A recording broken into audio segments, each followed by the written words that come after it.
नमस्कार दोस्तों, आप सभी लोगों का फिर से स्वागत है मंथन इंस्टीट्यूट के ऑफिशियल चैनल पर। तो आज हम लोग डिस्कस करने वाले हैं वेक्टर एनालिसिस का सेकेंड पार्ट। तो कल तक हम लोगों ने ये पढ़ा था इसमें कि वेक्टर क्या होता है, पोजीशन वेक्टर क्या होता है, दो पोजीशन वेक्टर के बीच में हम लोग इनिशियल और फाइनल पोजीशन देखते हैं तो क्या बनता है, डिस्प्लेसमेंट वेक्टर क्या होता है। फिर इसके बाद हम लोगों ने देखा था कि एनालिटिकल मेथड देखा था, उसका कंपोनेंट ऑफ टू वेक्टर्स देखे थे और सम ऑफ टू वेक्टर्स देखा था, उसकी डायरेक्शन और उसका मैग्नीट्यूड देखा था। तो थोड़ा सा मैं याद दिला देता हूँ क्या थी उसके मैग्नीट्यूड। तो जब हम लोग सम ऑफ टू वेक्टर देखते थे तो आर वेक्टर इक्वल्स टू क्या आता था, A vector plus V vector, ये आता था।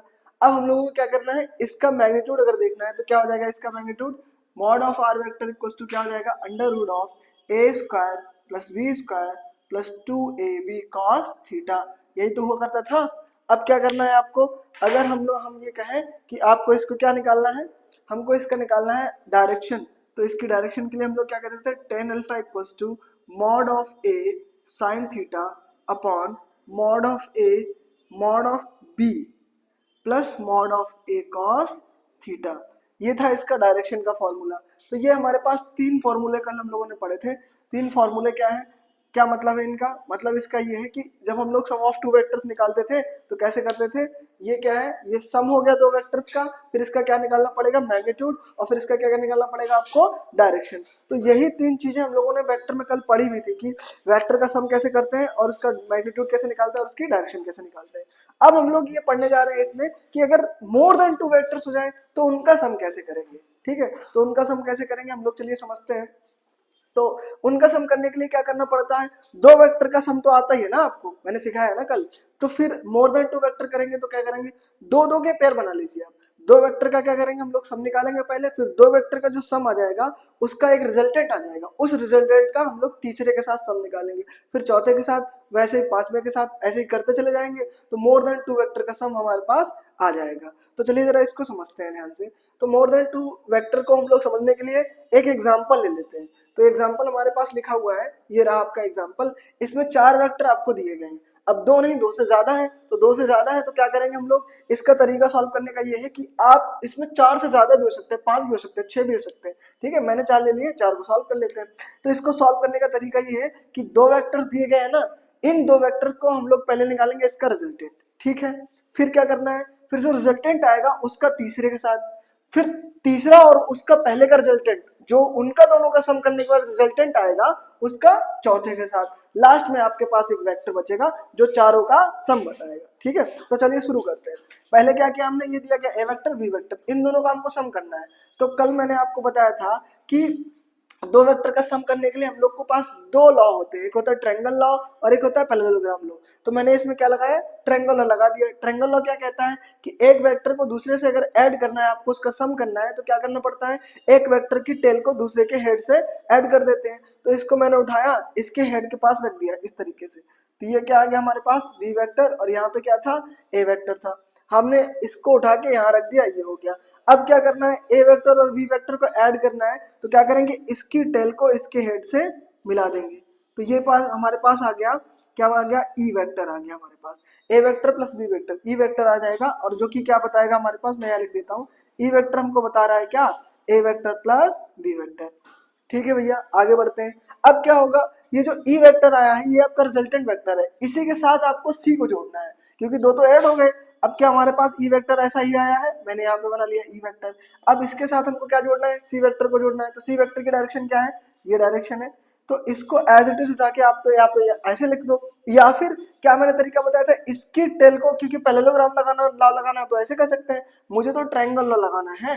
तो क्या करेंगे हम लोग, इसको उठा के इसके टेल को इसके हेड से ऐड कर देंगे विदाउट चेंजिंग इट्स डायरेक्शन। तो इसको उठा के मैंने यहाँ प्लेस कर दिया, तो ये बन गया हमारे पास क्या, सी वेक्टर बन गया।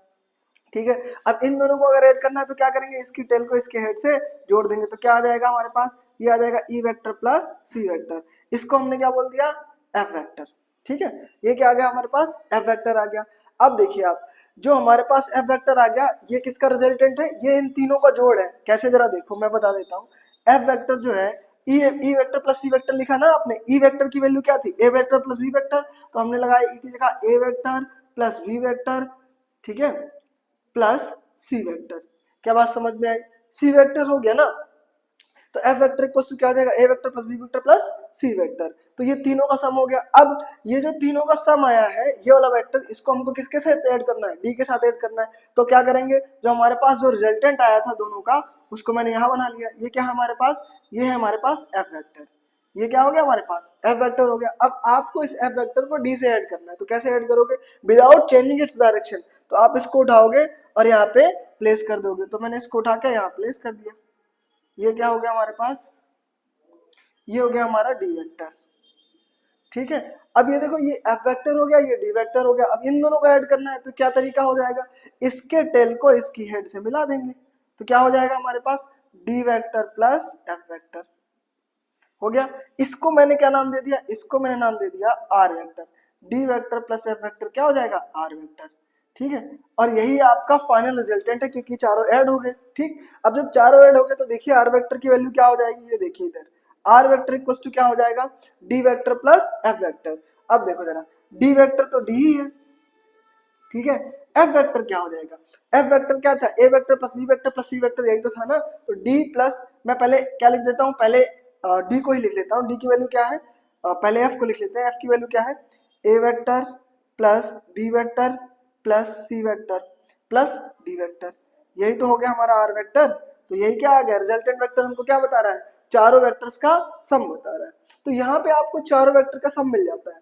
अब देखिए क्वेश्चन में हमेशा यही नहीं पूछेगा कि आप चारों वेक्टर का सम बता दीजिए, कभी कभी बताएगा कि इसका रिजल्टेंट वेक्टर का फिगर कैसा होगा। आप चारों को जोड़ोगे तो फिगर कैसा बनेगा, तो उसको भी समझ लेते हैं। उसको समझने के लिए क्या करते हैं हम लोग, यहाँ पहले जगह बना लेते हैं। ठीक है, अब देखिए इसका फिगर समझते हैं कैसे बनता है। तो ये हमारे पास वेक्टर था, इसको हमने इन तीनों फिगर में तोड़ लिया है। इन्हीं तीनों को आप जोड़ दीजिए तो आपका रिजल्टेंट वेक्टर का फिगर बन के आ जाएगा। तो देखिए मैं बनाता हूं, आप लोग देखते जाइए बस। ये है हमारे पास ए वेक्टर था, इसको बी से ऐड करने के लिए हमने बी को यहाँ लगाया था। ठीक है, और इन दोनों को जब मिला दिया था तो हमारे पास ई वेक्टर बन के आया था, वो ऐसा बन के आया था। फिर हमने ई वेक्टर में क्या किया था, सी वेक्टर को ऐड किया था। सी को उठा के लाए थे ई, ठीक है, ये था हमारा सी वेक्टर। फिर इन दोनों को जोड़े थे तब बना था क्या, एफ वेक्टर बना था, ये रहा हमारा एफ वेक्टर। फिर एफ को डी से जोड़ने के लिए हमने क्या किया था, एफ डी को उठा के लाए थे और इसके हेड को रख दिया था ऐसे, ये रहा हमारा क्या, डी वेक्टर। ठीक है, तो ये हमारा डी वेक्टर था, यहाँ पे रिप्लेस कर दिया। अब देखिए डी को जो हमने फाइनली किससे मिलाया, एफ से जोड़ने के लिए इसके हेड को इसके टेल से मिला दिया, तो ये हमारे पास क्या आ जाएगा, आर वेक्टर। और यही आर वेक्टर क्या है, यही आर वेक्टर तो हमारा रिजल्टेंट वेक्टर है जो इन तीनों का, इन चारों वेक्टर्स का सम बता रहा है। तो मैंने क्या किया, पहले देखिए ये फिगर यहाँ रिप्लेस कर दिया, ये फिगर यहाँ रिप्लेस कर दिया और ये फिगर यहाँ रिप्लेस कर दिया। तो आप देख पा रहे होंगे कि ये फिगर ही यहाँ पे तीनों फिगर्स को ऐड करके ये बना दिया गया है। अब आपको क्या होता है, क्वेश्चन में कई बार ये अंदर वाले वेक्टर नहीं दिखाए जाते क्योंकि ये तो हमने बीच में सॉल्व करते टाइम हमको मिल गया फाइनली, तो आर वेक्टर ही तो रिजल्टेंट वेक्टर है, तो इसका पूरा फिगर क्या हो जाएगा, ये फिगर हो जाएगा। ठीक है, तो इसको ऐड करने के लिए हमारे पास क्या फिगर आ गया, ये फिगर आ गया। बना कैसे, बना ऐसे, पहले मैंने दो को ऐड किया, फिर क्या किया, फिर दो का जो रिजल्टेंट आया है उसको तीसरे के साथ ऐड किया, फिर तीसरे का जो रिजल्टेंट आया उसको चौथे के साथ ऐड किया, और तीनों फिगर को हमने यहाँ उठा उठा के रिप्लेस कर दिया। ठीक है, तो इस तरीके से हमारा रिजल्टेंट फिगर बन जाता है। तो अगर आपसे फिगर पूछा जाएगा तो आपका आंसर ये हो जाएगा। ठीक है, अगर आपको रिजल्टेंट वेक्टर पूछा जाएगा तो आपका आंसर ये हो जाएगा। इतना आप लोग नोट कर लीजिए, फिर हम लोग नेक्स्ट टॉपिक पे आगे बढ़ते हैं।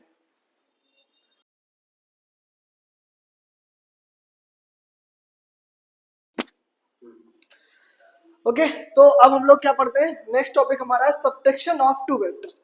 दो वेक्टर का हम लोग सब्ट्रैक्शन पढ़ने वाले हैं, तो चलिए शुरू करते हैं। तो अभी तक हम लोगों ने सम पढ़ा था, सब में क्या कर लेते कि एक वेक्टर ये जैसे हमको दे रखा है, ये है हमारा ए वेक्टर, और एक वेक्टर ये दे रखा हमारे पास, ये है हमारे पास बी वेक्टर। अगर इन दोनों को ऐड करना था तो हम इसको उठा के इसके हेड को, इसके टेल को इसके हेड के पास रख देते थे, दोनों ऐड हो जाते थे। अब सब्ट्रैक्शन जब करना है तो क्या करेंगे, करेंगे एडिशन ही, लेकिन कैसा, जिस वेक्टर को आपको सब्ट्रैक्ट करना है उसकी हम लोग क्या कर देंगे, 180 डिग्री रोटेशन कर देंगे उसका।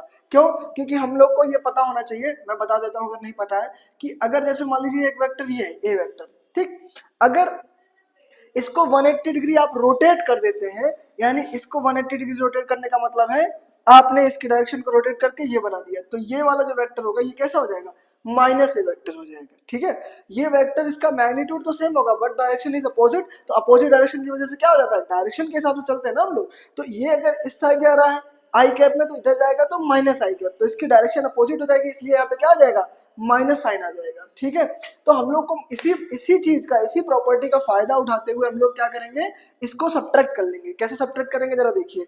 मैंने क्या किया, ये दो वेक्टर दिख रहे थे हम लोग को, तो मैंने क्या किया, पहले मैंने ए को, हमको क्या पता करना है, हमको पता करना है A vector minus B vector, हमको ये पता करना है। तो क्या करते हैं, बी चाहिए ना, वो भी कैसा, माइनस का, तो बी को 180 डिग्री रोटेट कर देंगे। तो जैसे ही आप बी को 180 डिग्री रोटेट करेंगे तो बी कैसा हो जाएगा, ऐसा ही तो हो जाएगा। अब ये क्या है हमारे पास, माइनस बी वेक्टर। अब क्या करना है, अब बस इन दोनों को, इसको और इसको ऐड कर लीजिए आप, ये गया, इसको हटा दीजिए। अब ये दो वेक्टर है ना, इन दोनों को ऐड करना है। ऐड करने का वही तरीका, क्या करेंगे, इसके टेल को इसके हेड से मिलाएंगे। क्या करेंगे, इसको एज इट इज यहाँ लगा दीजिए, किसी को रोटेट करने की जरूरत नहीं, रोटेट तो हम कर ही चुके हैं। डायरेक्ट इसका टेल इसका हेड दिख रहा है हमको, डायरेक्ट ऐड कर देते हैं। ये हो गया हमारे पास क्या, माइनस का बी वेक्टर। ठीक है, ये हो गया हमारे पास माइनस का बी वेक्टर, ऐड हो गया दोनों। अब क्या करना है, इसके हेड को इसके टेल से मिला देते हैं। तो ये जो हमारे पास वेक्टर बन के आएगा, ये वाला वेक्टर, ये क्या हमारे पास आ जाएगा, A vector minus B vector बन गया भैया। क्या बना, ए वेक्टर माइनस बी वेक्टर। कैसे बना, फिर से समझते हैं। मेरे पास जो वी वेक्टर था वो कुछ ऐसा था, पहले जो वी वेक्टर था वो इस डायरेक्शन में था। ठीक है, हमको क्या करना था, A vector minus B vector subtraction करना है ना, तो माइनस लगाएंगे। तो माइनस आया कैसे, इसको मैंने 180 डिग्री रोटेट कर दिया।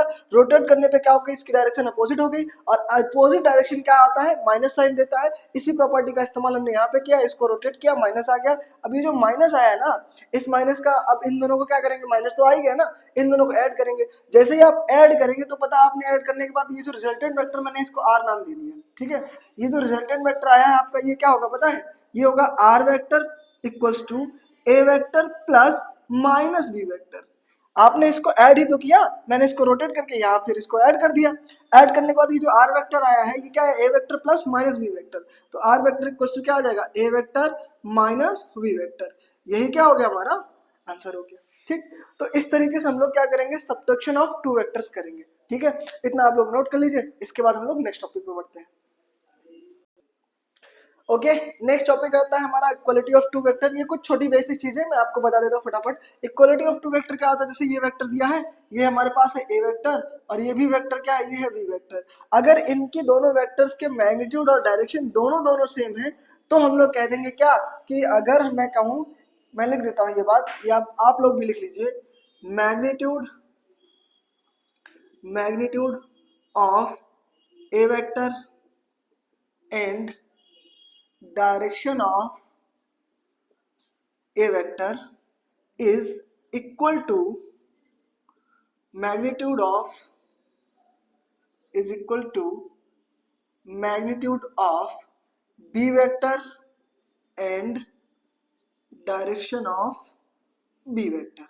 ठीक है, अगर इसकी डायरेक्शन और इसका मैग्नीट्यूड, इसकी डायरेक्शन और इसके मैग्नीट्यूड के बराबर है, तो हम लोग क्या कहेंगे, तो हम लोग ये कहेंगे कि A vector is equal to B vector. यानी वेक्टर को इक्वल होने के लिए क्या चाहिए, दोनों बातें पता होनी चाहिए, मैग्नीट्यूड और डायरेक्शन दोनों इक्वल होंगे, तभी क्या होगा, तभी ये वेक्टर इक्वल होगा। इसी के साथ साथ हम लोग एक चीज और समझ लेते हैं यहाँ पे, कि अगर हम लोग, जैसे कोई आपको एक वेक्टर दिया गया, ए वेक्टर इक्वल टू दिया गया है 2i cap plus 3j cap plus 4k cap, इस तरीके से एक वेक्टर आपको दिया गया है। अब अगर इस वेक्टर का आपको किसी भी, हमने कांस्टेंट से मल्टीप्लाई किया है, जैसे मैंने कहा कि आप ये बता दीजिए कि 3a वेक्टर क्या होगा, तो इसमें पूरे में क्या हो जाएगा, 3 का मल्टीप्लाई हो जाएगा। ठीक है, multiply by an constant number, तो इस 3 का पूरे में मल्टीप्लाई हो जाएगा। तो यहाँ पे जो 3a वेक्टर होगा वो 3 टाइम्स हो जाएगा, यानी कितना हो जाएगा, 6i cap plus 9j cap plus 3 4 जा 12k कैप। ये क्या हो गया, हमारे पास 3a वेक्टर हो गया। ठीक है, तो इस तरीके से हम लोग क्या करेंगे, किसी भी इंटीजर का हम लोग मल्टीप्लाई कर सकते हैं। अब इसके बाद जो हम लोग टॉपिक समझने जा रहे हैं, वो हमने समझने जा रहे हैं डायरेक्शन कोसाइन। फिर हम लोग इसका पढ़ेंगे वेक्टर प्रोडक्ट और स्केलर प्रोडक्ट, जिसका नाम क्या होता है, डॉट प्रोडक्ट और क्रॉस प्रोडक्ट। ठीक है, तो पहले आप लोग इतना नोट कर लीजिए, फिर हम लोग पढ़ने जा रहे हैं डायरेक्शन कोसाइन। ओके, तो अब हम लोग नेक्स्ट टॉपिक समझने आ रहे हैं डायरेक्शन कोसाइन। ये बड़ा इंपॉर्टेंट टॉपिक है, मैथ वाले स्टूडेंट के लिए बहुत ज्यादा इंपॉर्टेंट है, क्योंकि उनके में वेक्टर चैप्टर भी आता है। अच्छा, नीट वालों के लिए क्यों इंपॉर्टेंट है, क्योंकि आपके पास क्वेश्चन तो आ जाता है, लेकिन आप लोग डायरेक्शन कोसाइन नहीं जानते हैं, तो क्वेश्चन ही नहीं समझ पाते ये क्वेश्चन किस टॉपिक से रिलेटेड है। ठीक है, तो इसका बहुत फायदा मिलता है आप लोग को क्वेश्चन लगाने में। तो देखिए, डायरेक्शन कोसाइन क्या होता है, इसको जरा समझ लेते हैं। ये है हमारे पास क्या, एक्स एक्सिस, ये वाई एक्सिस, और ये रहा हमारा क्या, z एक्सिस। अभी जो z एक्सिस है this is going outwards of the plane, इस प्लेन के बाहर जा रहा है, ठीक है। अब हमने क्या किया, इस पूरे 3D स्ट्रक्चर में मैंने कोई पॉइंट लिया a। अब ये a पॉइंट पता है एक्स वाई प्लेन में नहीं है, एक बात क्लियर कर लीजिए, इस किस प्लेन में, ये देखिए ये पॉइंट इस यहाँ पे है, हवा में इस पॉइंट पे यहाँ पे, ठीक है। तो इस पॉइंट, ये पॉइंट अगर यहाँ पे है, यहाँ पे, इसका मतलब क्या है, ये कुछ एक्स एक्सिस पे हम लोग को चला होगा, एक्स एक्सिस पे चलेंगे कुछ यहाँ तक पहुंचने के लिए, ठीक, वाई एक्सिस पे चले और जेड एक्सिस पे भी चले, मतलब हम इस पॉइंट तक पहुंचने के लिए एक्स वाई जेड तीनों एक्सिस पे चले। तो ये पॉइंट कहाँ पे है, एयर यहाँ पे है, ठीक है, 3D स्ट्रक्चर में। अब देखिए, तो अगर आप, मैं कहूँ कि इस पॉइंट तक पहुंचने के लिए आप लोग जो एक्स एक्सिस पे चले वो डिस्टेंस है ए एक्स, स्मॉल ए एक्स, और आई कैप क्योंकि आई डायरेक्शन में आप चले, ठीक बात है। अब अगर इस पॉइंट तक पहुंचने के लिए वाई एक्सिस में अगर आपको चलना है तो मैं कह रहा हूं कि आप लोग कितना चले, ए वाई चले, और वाई एक्सिस में डायरेक्शन क्या हो जाएगी, जे कैप हो जाएगी, ठीक है भैया। इसके बाद क्या है, जेड एक्सिस में कितना चले, अब चूंकि ये यहाँ पे है ना एयर में, तो जेड एक्सिस पे, जेड एक्सिस ये बाहर की तरफ है, तो जेड एक्सिस पे भी तो कुछ चले होंगे ना, तो जेड एक्सिस में मैं मान लेता हूँ मैं इधर ही चलाऊंगा। आप लोगों को अपना दिमाग लगा के इमेजिन करना है, क्योंकि मैं यहाँ पे 3D डायग्राम नहीं बना सकता, तो यहाँ पे क्या हो जाएगा, ए जेड के कैप, ठीक है। तो ये हो गया हमारे पास। देखिए आपके बुक में एक क्यूब बना है, उसको क्यूब बना के समझाया गया है, तो यहाँ पे मैंने जो ए पॉइंट बनाया है, ये हम लोग एक्स एक्सिस में ए एक्स चले, वाई एक्सिस में ए वाई चले, और जेड एक्सिस में ए जेड के लिए चले। मैंने आपको बताया था कि मैं पढ़ाऊंगा 3D वाला पोर्शन, तो ये है 3D वाला पोर्शन, ठीक है। तो ये हो गया हमारा क्या, पॉइंट ए की पोजीशन ये हो गई। अब देखिए ये जो पोजीशन हो गई है, ये जो ए X A Y A Z हो गए हैं, इनकी वैल्यूज कैसे निकलेंगी जरा समझ लेते हैं। तो ये हमारा क्या है, ओरिजिन है। अब जब ओरिजिन को पॉइंट ए से आप मिला देंगे तो आपके पास जो वेक्टर बनेगा वो आपका क्या बनेगा, ओ ए वेक्टर बनेगा, ठीक है। मैंने आपको बताया था कि ओ ए वेक्टर बनता कैसे, पहले तो इसके कोऑर्डिनेट लिखिए आप। कोऑर्डिनेट लिखने के लिए क्या करेंगे, जितना आप एक्स एक्सिस पे चले, फिर जितना आप वाई एक्सिस पे चले, और जितना आप जेड एक्सिस पे चले, यही क्या हो गया, इसके कोऑर्डिनेट्स हो गए।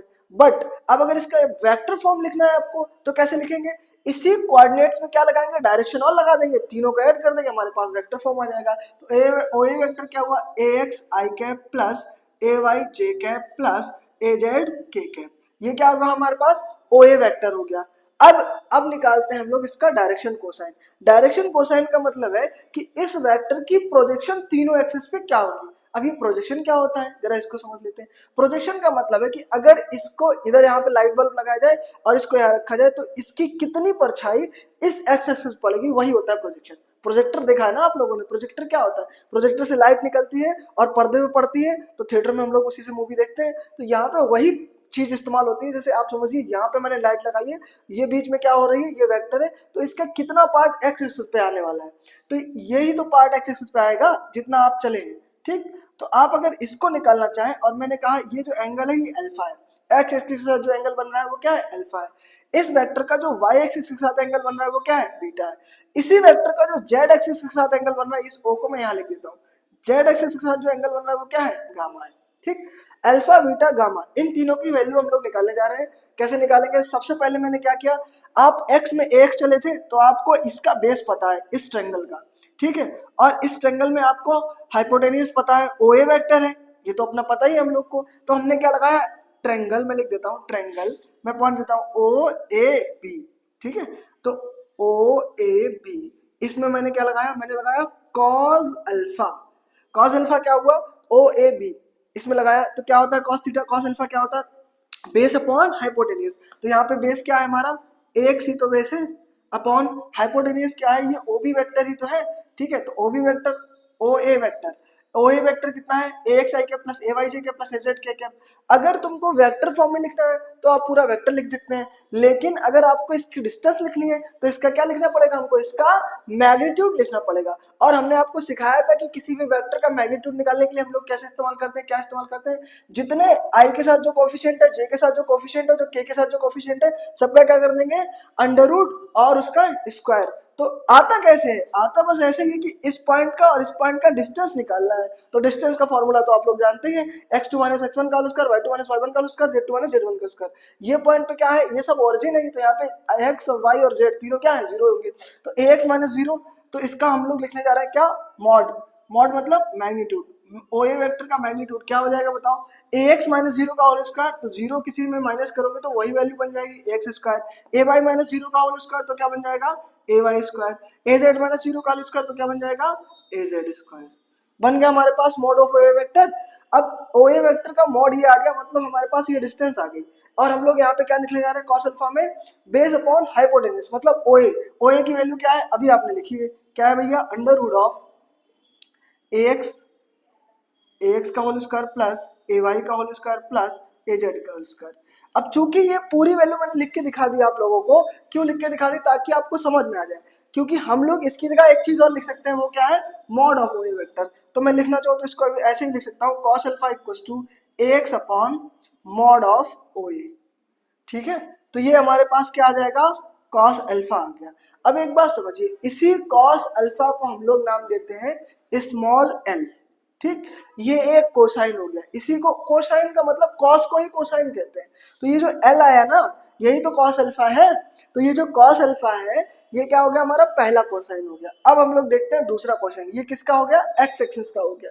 ठीक है, इसका हमने एक्स एक्सिस का प्रोजेक्शन ही तो निकाला है, वही तो कॉस अल्फा होता है। तो अगर तुम चाहो मैं कहूँ अगर एक्स की वैल्यू यहाँ से क्या हो जाएगी बताओ, तो एक्स की वैल्यू हो जाएगी mod of O A cos alpha, ये भी लिख सकते हैं हम लोग ए एक्स इक्वल्स टू। ठीक, ऐसे ही अब हम लोग अगर मैं सिमिलरली चाहूँ तो मैं इसको ड्राइव भी कर सकता हूँ। देखिए मैं एक बार कर देता हूँ, इस पे मैंने आपने इस पॉइंट से यहाँ पे परपेंडिकुलर डाला, तो ये जिस पे परपेंडिकुलर पड़ता है वो बेस बन जाता है, और ये तो अपना परपेंडिकुलर है ही। फिर यहाँ पे आप क्या लगाने वाले हैं कॉस बीटा। ठीक है, अब यहाँ पे जो हमारा ट्रायंगल है वो हमने ट्रायंगल कौन सा लिया ओ ए सी। ठीक है, मैं लिख देता हूँ ट्रायंगल, पहले लिख देता हूँ ट्रायंगल ओ ए सी। ठीक, ताकि आपको समझ में आ जाए। अब ओ ए सी में मैंने क्या किया, ओएसी में मैंने क्या लगाया cos beta. Cos beta, cos beta क्या होने वाला है बताइए आप, तो सामने वाली साइड बीटा के सामने वाली साइड क्या होगी परपेंडिकुलर, तो ये बेस हो जाएगा बेस अपॉन हाइपोटेनियस, हाइपोटेनियस हमको पता है ये है O vector mod of A vector. तो कॉस बीटा क्या हो जाने वाला है, क्या हो जाएगा बेस अपॉन हाइपोटेनियस, बेस कितना है A Y upon hypotenuse mod of O A vector. ठीक है, तो यहाँ से अगर मैं कहूँ कि ए वाई क्या हो जाएगा, वैसे इसी कॉस बीटा को क्या बोलते हैं हम लोग एल एम बोलते हैं इसको। ठीक है, ठीक, अब देखो यहाँ पे अगर मैं कहूँ कि ए वाई क्या हो जाएगा, ये दूसरा कोसाइन है, तो ए वाई क्या हो जाएगा हमारे पास, ए वाई हो जाएगा mod of O A cos beta. ये आ गया हमारे पास ए वाई, यानी इसका बाई एक्सिस पे प्रोजेक्शन आ गया। ठीक है भैया, बिल्कुल सही बात। अब हम लोग समझते हैं क्या जेड एक्सिस पे, मैंने बताया था ये पॉइंट एक्स वाई प्लेन में नहीं, ये पॉइंट यहाँ पे है। ठीक है, तीनों प्लेन में जो लाई करेगा। अब यहाँ पे तो यानी जेड एक्सिस पे आप कुछ चलोगे तो जेड एक्सिस पे भी तो इसका प्रोजेक्शन होगा ना, तो जेड एक्सिस पे क्या प्रोजेक्शन होगा वो देख लेते हैं हम लोग। तो हम लोग को क्या निकालना, अब देखो मैंने ट्रायंगल लिया, अब देखो मैं अगर बनाऊं कि इस पॉइंट से ये पॉइंट यहाँ पे, तो आप यहाँ से जेड एक्सिस पे परपेंडिकुलर डाल सकते हैं, बिल्कुल डाल सकते हैं। तो आप इमेजिन करिए मैंने इस पॉइंट से यहाँ पे एक परपेंडिकुलर डाल दिया जो क्या है 90 डिग्री एंगल बना रहा है। ठीक, तो अब ये परपेंडिकुलर है ना, ये एंगल गामा जो बनाए थे हम, फिर से बना देते हैं छोटा सा, ये जो गामा बनाए थे इसके सामने वाली साइड ही तो परपेंडिकुलर होगी, ये बनाई है मैंने। ठीक, अब ये जो गामा है इसके सामने वाली साइड परपेंडिकुलर होगी, तो बेस तो यही हुआ, बेस ये हो गया, हाइपोटेनिस अपना ओ ए ही रहेगा। ठीक है, जो बची साइड वही तो हाइपोटेनिस होगी, ये परपेंडिकुलर है ये बेस है तो ये हाइपोटेनिस हो गया। 3D समझना पड़ेगा आपको, इमेजिन खुद करना पड़ेगा। तो कैसे करेंगे हम लोग, मैंने इसी में लगाया क्या कॉस गामा, कॉस गामा। ठीक, अब जब कॉस गामा आप लगाओगे तो कैसे सॉल्व करोगे, कॉस गामा क्या होता है फिर से बेस अपॉन हाइपोटेनियस, तो बेस कितना है ए जेड, हाइपोटेनियस क्या है फिर से mod of A, mod of O A. तो यहां से ये आपका आ जाएगा, इसको हम लोग बोलेंगे एन। अब ये क्या है हमने निकाला एल एम एन, ये क्या होते हैं डायरेक्शन कोसाइन होते हैं। ठीक है, अब ये एल एम एन आ गया हमारे पास डायरेक्शन कोसाइन। अगर मैं कहूँ ए जेड क्या हो जाएगा, A Z is the projection of O A vector, तो क्या हो जाएगी ये ओ ए का इधर क्या हो जाएगा मल्टीप्लाई हो जाएगा, तो ए जेड इक्वल टू आ जाएगा ओ ए कॉस गामा। ये हमारे पास क्या आ गया ए जेड आ गया। अब हमारे पास एल एम एन जो निकल के आया है, दीज आर द कोसाइंस।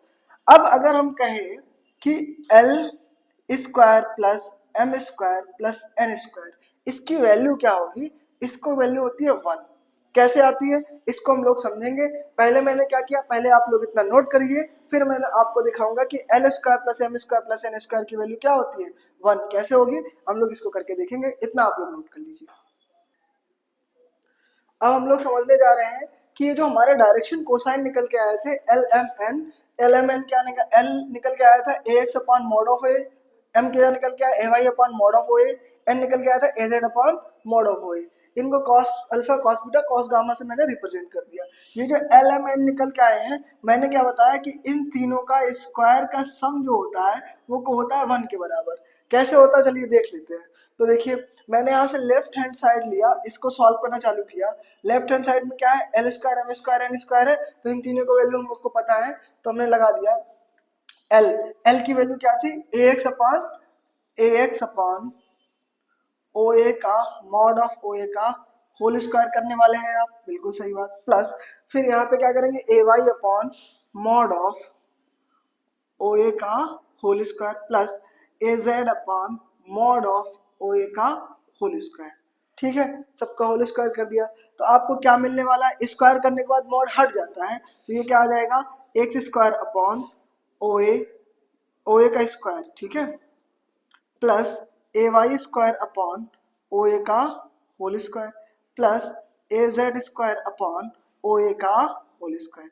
ये आ गया आपके पास सेकेंड लाइन में।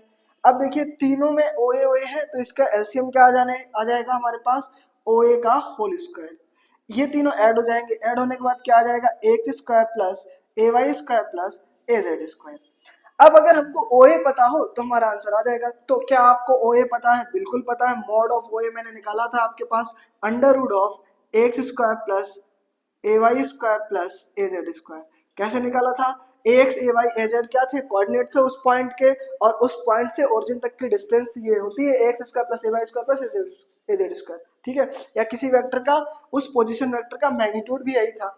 अब इस ओ ए का क्या करो, हमने दोनों तरफ स्क्वायर कर लिया, क्योंकि हमको ओ ए स्क्वायर चाहिए ना, तो इसका दोनों तरफ आप स्क्वायर करेंगे तो मॉड हट जाएगा, तो ओ ए स्क्वायर इक्वल टू क्या हो जाएगा, इधर अंडर रूट हट जाएगा, क्या आ जाएगा, x square plus A Y square plus A Z square. इसकी वैल्यू हमने यहाँ पे रिप्लेस कर दी, तो मैंने ओ ए स्क्वायर हटाया, इसकी जगह यही लगा दिया, क्या लगा दिया, x square plus A Y square plus A Z square. अब आपको दोनों डिनोमिनेटर न्यूमरेटर सेम दिख रहे होंगे, कैंसिल आउट हो जाएगा, क्या आ जाएगा 1।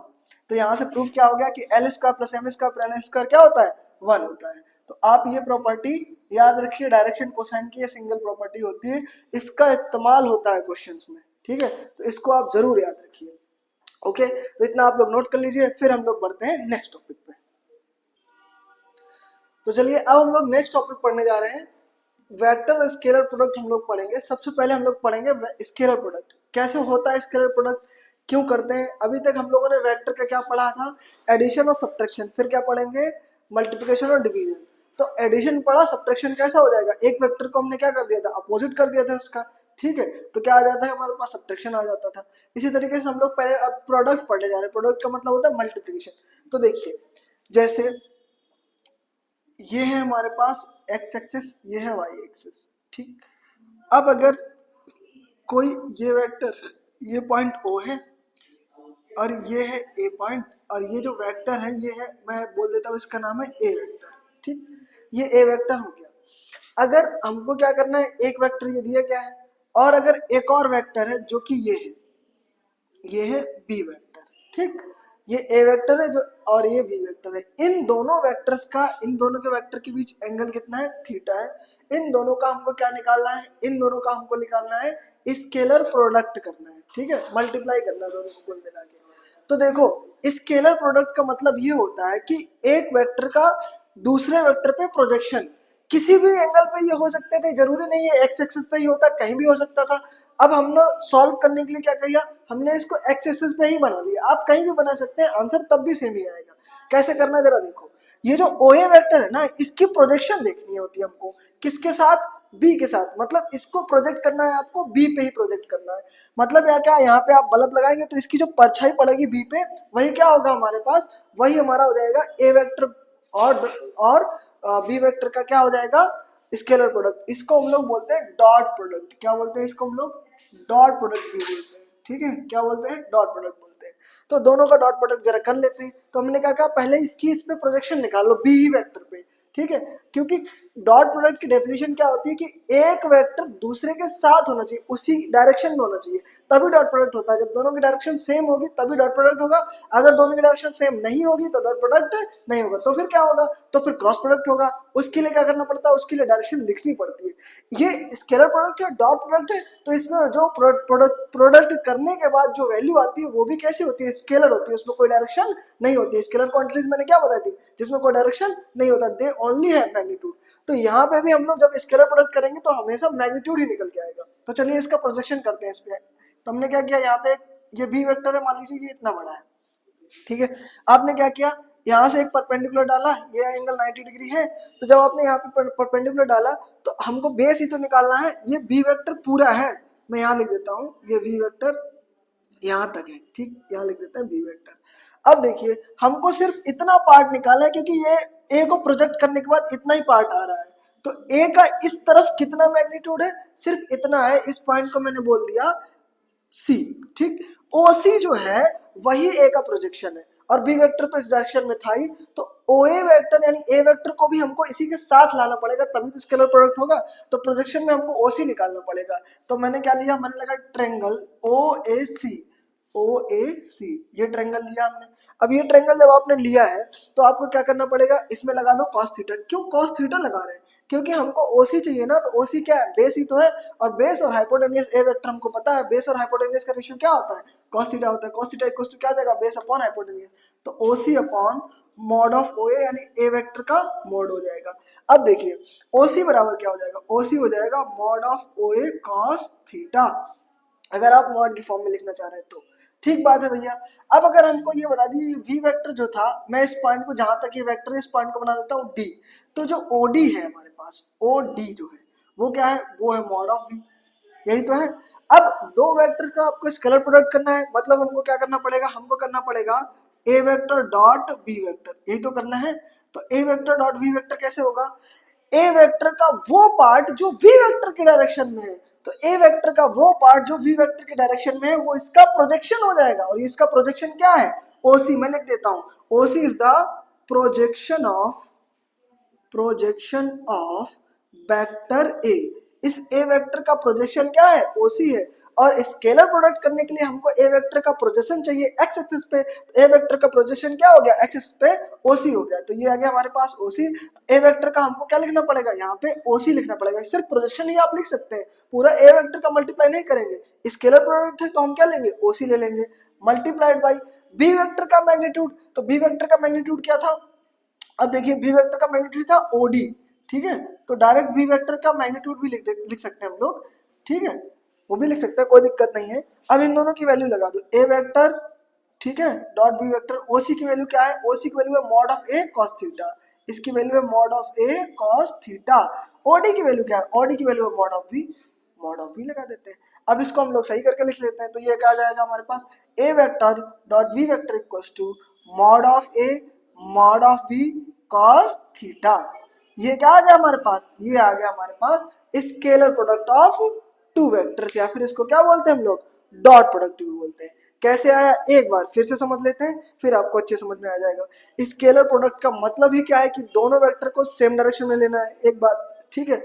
अब देखो दोनों वेक्टर के, यानी दूसरी बात क्या है कि इस वेक्टर को हमको क्या करना है, इसी के बी वेक्टर पे प्रोजेक्ट करना है। ये कहीं भी हो सकता था, हमने एक्स एक्सिस में बना लिया तो हमें आसानी होगी इसको बी वेक्टर को, ए वेक्टर को इस पे प्रोजेक्ट करने में, तो आसानी होगी। तो हम लोगों ने क्या किया, इसका इधर प्रोजेक्शन कर लिया। प्रोजेक्शन कैसे किया, हमने इसका क्या निकाल लिया, एक्स कंपोनेंट। एक्स कंपोनेंट क्या होता है, cos थीटा। cos थीटा कैसे निकालेंगे, हमने निकाल दिया ओएसी। ओएसी बराबर क्या होता है, OC upon base upon hypotenuse, OC upon mod of A, OC equals to क्या आ जाएगा, mod of A cos theta, हो गया ओसी। अब यही तो इसका एक्स कंपोनेंट होता है, मैंने कंपोनेंट ऑफ वेक्टर जब पढ़ाया था, तो इस एक्सिस का जो कंपोनेंट होता है वो क्या आता है, पूरे वेक्टर का मॉड इनटू cos थीटा, तो ये आपका एक्स कंपोनेंट। अब इसका प्रोजेक्शन ये हो गया। अब आपको क्या करना है, आपको स्केलर प्रोडक्ट करना है। स्केलर प्रोडक्ट में क्या होता है, ए डॉट बी बोलते हैं इसको, डॉट प्रोडक्ट भी बोलते हैं। ए डॉट बी में क्या करना पड़ेगा आपको, इसका एक्स कंपोनेंट जो कि इसी डायरेक्शन में, बिल्कुल सही बात है, और पूरा हमारा बी वेक्टर। तो बी वेक्टर ओडी, ओडी जो है वो बी वेक्टर का मैग्नीट्यूड रिप्रेजेंट कर रहा है। तो ओसी की वैल्यू क्या थी, mod of A cos theta, OD की वैल्यू क्या थी, मॉड ऑफ बी, दोनों को हमने मल्टीप्लाई कर दिया, तो क्या आ जाएगा, A dot B equals to आ जाएगा mod of A mod of B cos theta. तो ये आपका क्या हो गया, dot product of two vectors. और इसकी वैल्यू हमेशा क्या आएगी, स्केलर आएगी, ये कभी वेक्टर नहीं आएगी। मतलब क्या आएगा, डॉट प्रोडक्ट जब भी आप करेंगे तो उसमें सिर्फ क्या होगा, उसमें सिर्फ मैग्नीट्यूड होगा। क्या होगा, मैग्नीट्यूड होगा, उसमें डायरेक्शन नहीं होगी, इसीलिए उसका नाम क्या है, स्केलर प्रोडक्ट है। इतना आप लोग नोट कर लीजिए, फिर हम लोग पढ़ते हैं वेक्टर प्रोडक्ट। तो चलिए अब हम लोग डॉट प्रोडक्ट का एक पार्ट और समझ लेते हैं। एक एक चीज है जो बहुत यूजफुल होती है, उसको जरा समझ लेते हैं। जैसे मान लो मैंने कहा कि A vector dot A vector, ये क्या होगा। अब आपके पास फॉर्मूला आ गया है, क्या होने वाला है, आप लिखेंगे A vector mod of A vector into cos theta. तो आप ये बताइए, दोनों वेक्टर सेम ही है। अब दोनों सेम वेक्टर है तो उनके बीच का एंगल क्या होगा, ये थीटा क्या हो जाएगा, थीटा हो जाएगा 0 डिग्री। तो cos 0 की वैल्यू क्या होती है, 1 होती है। तो mod of A vector dot A vector क्या हो जाएगा, mod of A into mod of A हो जाएगा। तो यहाँ पे cos 0 क्या हो गया, 1 हो गया। ठीक, इसी तरीके से अगर सिर्फ डायरेक्शन में, सेम डायरेक्शन में दो वेक्टर्स अगर हो तो उनका डॉट प्रोडक्ट करना है, तो उसके लिए हम लोग एक फॉर्मूला ऑलरेडी ही बना लेते हैं, बना के रखते हैं। क्या, जैसे मैंने कहा आई डॉट आई क्या हो जाएगा 1। क्यों, क्योंकि cos 0 हो जाएगा, cos 0 क्या होता है, 1 होता है, इसलिए। इसी तरीके से बताइए जे डॉट जे क्या हो जाएगा, जे डॉट जे भी 1 हो जाएगा। इसी तरीके से बताइए के डॉट क्या क्या हो जाएगा, के डॉट के भी 1 हो जाएगा। ठीक, लेकिन अगर मैं ये कहूं कि आई डॉट जे क्या होगा, आप बताइए क्या होगा। आई डॉट जे का मतलब है, जे तो होता है वाई एक्सिस में और आई होता है एक्स एक्सिस में, दोनों के बीच एंगल कितना हुआ, 90 डिग्री। 90 डिग्री मतलब cos 90, cos 90 क्या होता है, 0। तो इसलिए आई डॉट जे क्या हो जाएगा, 0 हो जाएगा। इसी तरीके से मैंने कहा जे डॉट के, ये भी 90 डिग्री, 0 हो जाएगा। आई डॉट के, ये भी क्या हो जाएगा, 0 हो जाएगा। अब सिर्फ सेम का सेम के साथ वन आएगा, बाकी किसी के साथ भी आप इसका डॉट प्रोडक्ट करेंगे तो हमेशा क्या हो जाएगा, 0। क्यों, क्योंकि वो सब कैसे हैं, म्यूचुअली परपेंडिकुलर है, सब एक दूसरे के साथ 90 डिग्री एंगल बना रहे हैं, और cos 90 क्या होता है, 0 होता है। तो इसलिए सिर्फ आप इतना याद रखिए कि डॉट प्रोडक्ट में सेम के साथ वैल्यू क्या आ जाएगी, 1 आ जाएगी। ठीक है, अब हम लोग शुरू करते हैं वेक्टर प्रोडक्ट। ठीक, तो चलिए हम लोग समझ लेते हैं क्या वेक्टर प्रोडक्ट, पहले इतना आप नोट कर लीजिए, फिर हम लोग शुरू करते हैं वेक्टर प्रोडक्ट। चलिए अब हम लोग समझते हैं वेक्टर प्रोडक्ट क्या होता है। तो देखिए फिर से, ये रहा एक्स एक्सिस, ये रहा वाई एक्सिस, ये रहा हमारा ए वेक्टर, ये पॉइंट है ए, ये ओ, ये हो गया क्या हमारे पास, ए वेक्टर हो गया। अब देखिए हम लोग क्या समझने जा रहे हैं, वेक्टर प्रोडक्ट। तो एक वेक्टर हम पहले बना लेते हैं, ये बी वेक्टर अपना वही पुराना वाला जो किस पे है, एक्स एक्सिस पे है। अब आप समझिए कि हमको क्या बनाना है, हमको करना है इसका क्रॉस प्रोडक्ट। यानी क्या है, अब इसको सेम डायरेक्शन में नहीं लेंगे तो किधर लेंगे, इसकी परपेंडिकुलर डायरेक्शन में हम लोग लेंगे। परपेंडिकुलर डायरेक्शन में जब आप इसको लेंगे तो इसका प्रोजेक्शन किसी करेंगे, परपेंडिकुलरली करेंगे, यानी वाई एक्सिस पे करेंगे। तो वाई एक्सिस पे प्रोजेक्शन करने के लिए क्या करेंगे, आपने क्या किया, इस पॉइंट से इस एक्सिस पे क्या डाला, एक परपेंडिकुलर डाल दिया। ठीक है, तो जब आपने इस पे यहाँ पे परपेंडिकुलर डाला है तो आपका यही तो मैग्नीट्यूड बनेगा। तो अब देखिए, अब मैंने मान लिया कि ये एंगल थीटा है। ठीक है, तो अगर देखिए, अगर सॉरी, ये एंगल थीटा तो अपना यही रहेगा, लेकिन अगर ये एंगल आप निकालना चाहेंगे तो क्या हो जाएगा बताओ, टोटल 90 होता है तो ये क्या हो जाएगा, 90 माइनस थीटा हो जाएगा। ठीक है, तो ये वाला जो एंगल हो जाएगा वो क्या हो जाएगा, 90 माइनस थीटा। ठीक, कौन सा एंगल, ये वाला एंगल। ठीक, अब एक बात समझिए, इस एंगल के सामने वाली साइड क्या हो जाएगी, परपेंडिकुलर, ये क्या हो जाएगा, बेस हो जाएगा। ठीक, तो हम लोग को क्या निकालना है, हम लोग को निकालना है क्या, इसका ये वाला हिस्सा, ये क्या है, बेस है, और हाइपोटेन्यूज हमको पता ही है। तो फिर से base upon hypotenuse, base upon hypotenuse क्या होता है, कॉस। लेकिन अब की बार लगाओगे तो कॉस आप, लेकिन थीटा क्या लगेगा, 90 माइनस थीटा। तो थीटा की जगह क्या आ जाएगा, 90 माइनस थीटा। ठीक, ट्रेंगल क्या आ जाएगा, ओ ए सी। तो मैंने कहा ट्रेंगल ओ ए सी, ट्रेंगल ओ ए सी हमने लिया, हमने इसमें लगाया cos 90 माइनस थीटा, क्योंकि ये वाला जो एंगल है वो क्या है, 90 माइनस थीटा है। ठीक है, क्योंकि ये थीटा था और एक्स और वाई के बीच 90 होता है, तो 90 में से थीटा माइनस कर दो, ये पूरा 90, 90 में से थीटा माइनस कर दो, क्या बचेगा, 90 माइनस थीटा। तो हमने क्या लगा दिया, cos 90 माइनस थीटा। अब cos 90 माइनस थीटा करेंगे तो फिर से बेस अपॉन हाइपोटेन्यूज मतलब ओसी अपॉन ओए। तो मैंने कहा, आपने क्या लिखा, ओसी अपॉन ओए। cos 90 माइनस थीटा क्या होता है, sin थीटा होता है। ये तो आपने पढ़ा ही होगा 10th में, cos 90 minus theta sin theta होता है, sin 90 minus theta cos theta होता है। अब ये देखिए OC क्या है, OC ही तो प्रोजेक्शन है इसका OA का, तो OC ही तो प्रोजेक्शन है, वही तो हमको निकालना ही है। अब आते हैं OA पे। OA क्या है हमारा पास, OA है हमारे पास मॉड ऑफ A।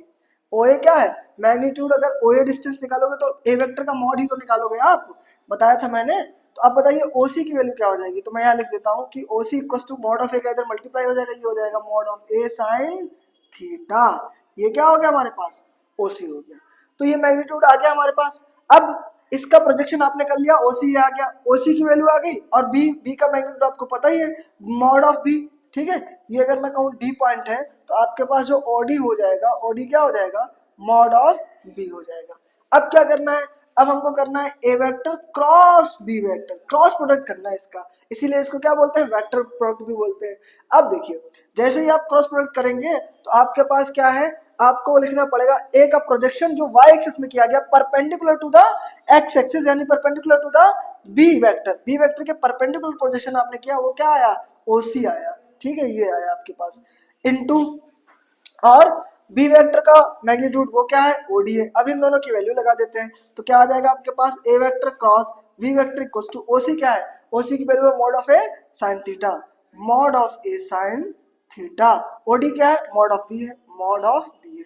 तो आपके पास क्या आने वाला है, A vector cross B vector equals to mod of A mod of B sine theta, यानी क्रॉस प्रोडक्ट में क्या आ जाएगा हमारे पास, साइन थीटा आ जाएगा। ठीक है, तो क्रॉस प्रोडक्ट में हमारे पास साइन थीटा आ गया, और इसका फॉर्मूला क्या बन जाएगा, mod of A mod of B sine theta. अब ये फॉर्मूला कैसे आ गया ऐसा, अभी आपने देखा आपके सामने, तो आप याद रखिए, क्रॉस प्रोडक्ट में क्या आता है, साइन थीटा, और डॉट प्रोडक्ट में क्या आता है, कॉस थीटा। दोनों वेक्टर का magnitude into cos theta, dot product बन गया, दोनों वेक्टर का मैग्नीट्यूड इंटू साइन थीटा, क्या बन गया, क्रॉस प्रोडक्ट बन गया।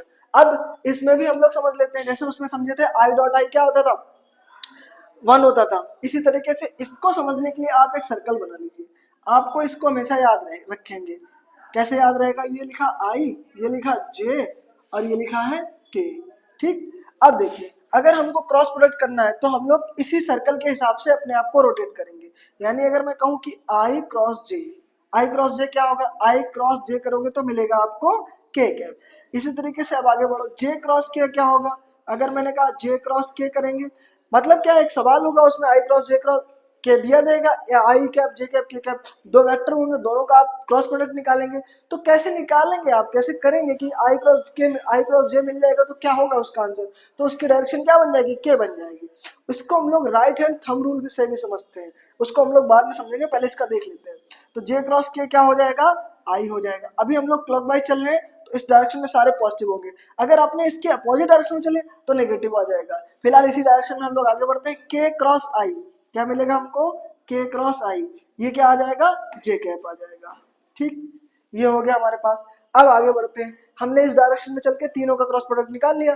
अब क्या करते हैं, उल्टा चल लेते हैं, पहले क्या आई क्रॉस के कर लेते हैं, हमने कहा आई क्रॉस के, तो आप उल्टा चल रहे हैं तो क्या हो जाएगा, माइनस का जे आ जाएगा। फिर क्या करेंगे, के क्रॉस जे, तो के क्रॉस जे, के क्रॉस जे करेंगे तो क्या आ जाएगा, माइनस आई आ जाएगा। फिर क्या, जे क्रॉस आई करेंगे, जे क्रॉस आई, तो जे क्रॉस आई करेंगे तो क्या बन जाएगा, माइनस का के बन जाएगा। तो ये आपके जो है इतनी वैल्यूज आपकी आने वाली हैं, जब आप क्रॉस प्रोडक्ट करेंगे सॉल्व तो इतनी वैल्यूज आपकी आएंगी। फिर आपने ये वैल्यूज अगर आपको ऑलरेडी पता है कि आई क्रॉस जे क्या होता है, के क्रॉस जे क्रॉस के क्या होता है, ये सब आपको पता है ऑलरेडी, तो आप आराम से इनकी वैल्यू रिप्लेस कर देंगे, आंसर आ जाएगा। 3 वैल्यूज और होती हैं, जैसे कौन सी 3 वैल्यूज, जैसे सेम का सेम के साथ, जैसे कि आई क्रॉस आई, ये क्या होगा, जैसे मैंने बताया था आई डॉट आई क्या होता था, 1 होता था। क्यों, क्योंकि उसके एंगल 0 हो जाता था, cos 0 की वैल्यू 1 होती है, क्योंकि क्रॉस प्रोडक्ट में क्या, डॉट प्रोडक्ट में क्या आता है, cos थीटा होता है, cos 0 की वैल्यू 1 होती है। इसमें क्या आता है, sin थीटा आता है, और sin 0 की वैल्यू क्या होती है, 0 होती है, इसलिए आई क्रॉस आई क्या हो जाएगा, 0 हो जाएगा। इसी तरीके से जे क्रॉस जे क्या हो जाएगा, वो भी 0 हो जाएगा। के क्रॉस क्या क्या हो जाएगा, वो भी 0 हो जाएगा। ये तीनों वैल्यूज कैसी हो जाएंगी, 0 0 0। तो ये क्या हो गया हमारे पास, क्रॉस प्रोडक्ट हो गया। इतनी बात आप लोग नोट कर लीजिए, इसके बाद हम लोग नेक्स्ट टॉपिक पे आगे बढ़ते हैं। तो चलिए आज के लिए इतना ही रखते हैं, आज आपका ये वेक्टर समाप्त हो गया है। अब कल हम लोग प्रोजेक्टाइल मोशन समझेंगे।